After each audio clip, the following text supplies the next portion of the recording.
আপনারা জানেন যে ভারতে যে আমাদের বাংলাদেশি উপ হাই কমিশনের হামলা হয়েছে, এর তীব্র নিন্দা জানাচ্ছি আমরা। এবং উগ্র হিন্দুত্ববাদ যারা এই আমাদের দেশের বিরুদ্ধে, দেশের জনগণের বিরুদ্ধে ষড়যন্ত্র করছে, বিশেষ করে ফ্যাসিস্ট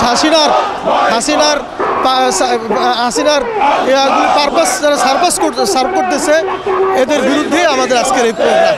এবং আমরা দাবি করছি আমাদের যে হাই কমিশনে হামলা হয়েছে, অনতিবিলম্বে ভারত সরকার এই হামলাকারীদের বিচার করতে হবে। এবং ওখানে যে প্রশাসন ছিল, যারা এগুলি নিষ্ক্রিয় ছিল, তাদেরকেও বিচারের আওতায় আনতে হবে।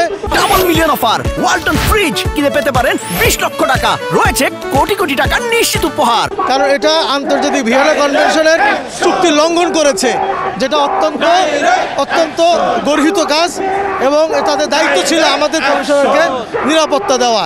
এবং বাংলাদেশে আসলেই আমরা হিন্দু মুসলিম সহ সকল ধর্মের যে সহ অবস্থান, এটার বিরুদ্ধে ভারতে যারা মিথ্যা প্রচারণা করছে, তাদের ব্যাপারে ভারত সরকার অনতিবিলম্বে ব্যবস্থা নিতে হবে। এর দাবিটা কি? প্রধান দাবি আমাদের দাবি, ভারতের আগরতলায় যারা এই হামলা করেছে তাদের যথাযথ বিচার করতে হবে। আর ভারত সরকার কেন হাই কমিশনারদেরকে নিরাপত্তা দিতে পারে নাই, এই জন্যে বাংলাদেশের কাছে ক্ষমা চাইতে হবে।